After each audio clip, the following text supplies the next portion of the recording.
rice, tobacco, cotton, fields, legume, melon, and cabbages.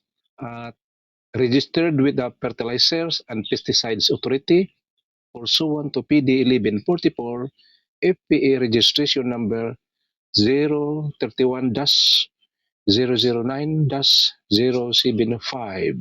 Hi, this is your Yuyo Sam. Welcome to my channel. To all subscribers and non-subscribers, you are very much welcome. And if you have any comment, just go to the comment section of my channel. And thank you very much. Come on, let's go. Let's bolt. Hi, hello. Good morning. This is your Uncle Sam. Welcome. Siya nga pala, sa umagang ito, tayo ay mag-review sa isang Hytox na gawa sa planters product. Ito kasing Hytox ay ginagamit din to siya sa palay, legumes, tobacco at saka kung ano-ano pa riyan ang pwedeng gumamit yung mga prutas. Katulad ng melon, pwede siyang gumamit nito. At ito yung ating mga re-reviewin kung ano ba talaga ang kanyang mga pest na pwede siyang sugpuin sa isang Hytox. So, halika kayo, mag-umpisa na tayo sa ating review. Siya nga pala, bago ang lahat, ako muna ay magpasalamat sa aking mga taga-subaybay at taga-panood ng aking channel. So, thank you very much for watching my YouTube channel at saka pag-subscribe din sa aking YouTube channel. Maraming salamat dahil kahit papaano ay tumaas-taas ang aking subscribers count. Pero yung aking watch hour ay medyo mabagal pa. Ako'y nagpasalamat dahil palagi kayo nakaantabay sa aking YouTube at sa aking content na aking pinapalabas. Ngayon, aking content ay kadalasan ay gumawa ako ng live doon sa aking pinagtrabahuan at saka konti na lang aking content ngayon na ma-edit dahil busy na ako. So ito lang aking ma-edit ngayon. Isang uri ng review. Hytox gawa ito sa planters product. Ang Hytox ay active siya sa ingredients na 500 grams per kilograms MIPC, 50 WP for the control of insects, pest of rice, tobacco, cotton, fields, legume, melon, and cabbages. Registered with the Fertilizers and Pesticides Authority pursuant to PD 1144, FPA registration number 031-009-075. At meron dito sa likod ay nakalagay yung mga precautionary. Store in an original container tightly closed away from the feeds of foodstuff. While mixing or applying, wear protective clothing, particularly gloves, avoid skin contact and inhalation of dust or a spray mist. Wash hands and exposed skin before eating. After works, dispose the empty container safely, avoid contamination of any water supply with a chemical or empty container. Yan ang mga precautionary measures sa isang Hytox. Paalala, nandiyan yan sa likod. Mayroong Tagalog at saka English. Ang Hytox ay ito yung mga crops na pwedeng gumamit. Pest, dito naman sa rice, yung sa rice mayroon ditong pest na nakalagay.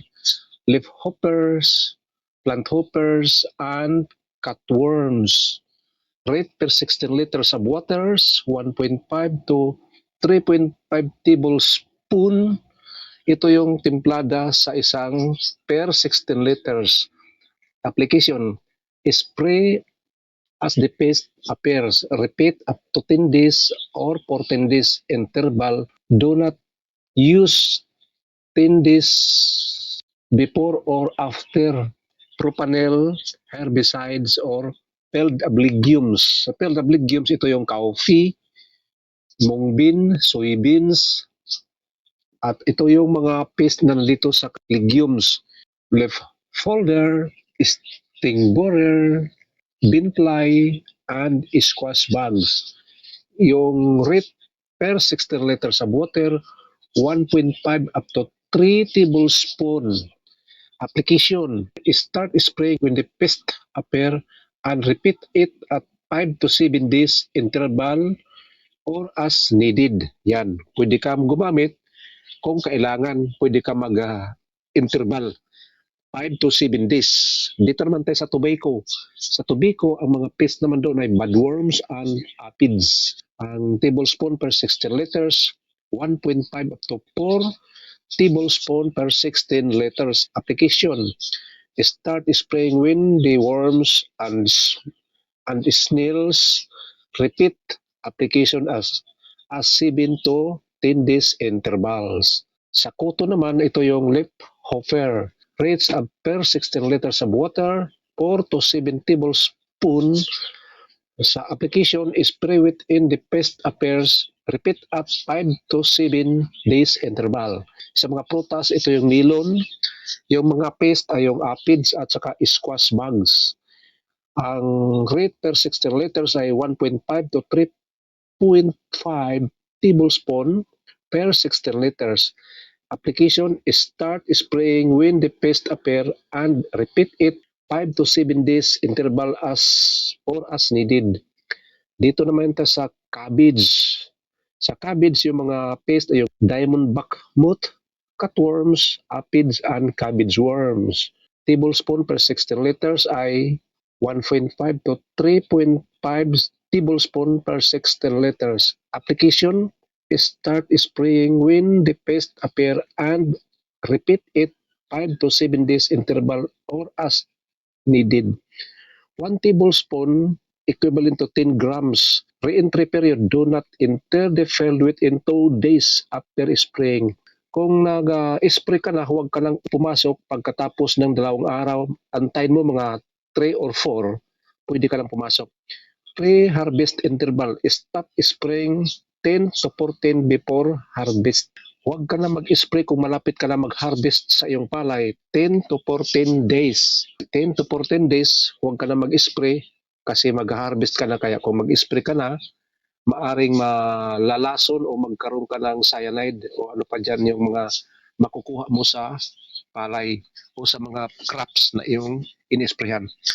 Hytox 50 WP can be mixed with another insecticides like fungicides and surfactants which are not alkaline in nature. Pwede siyang mag-mixing sa fungicide at surfactants basta hindi alkaline in nature.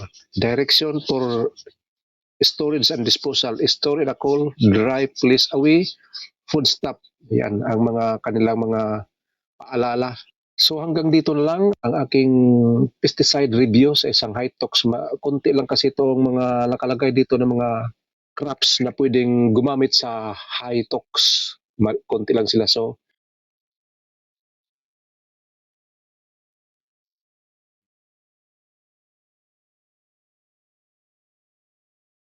this is your Yuyo Sam. See you on my next vlog and God bless us all. Bye-bye.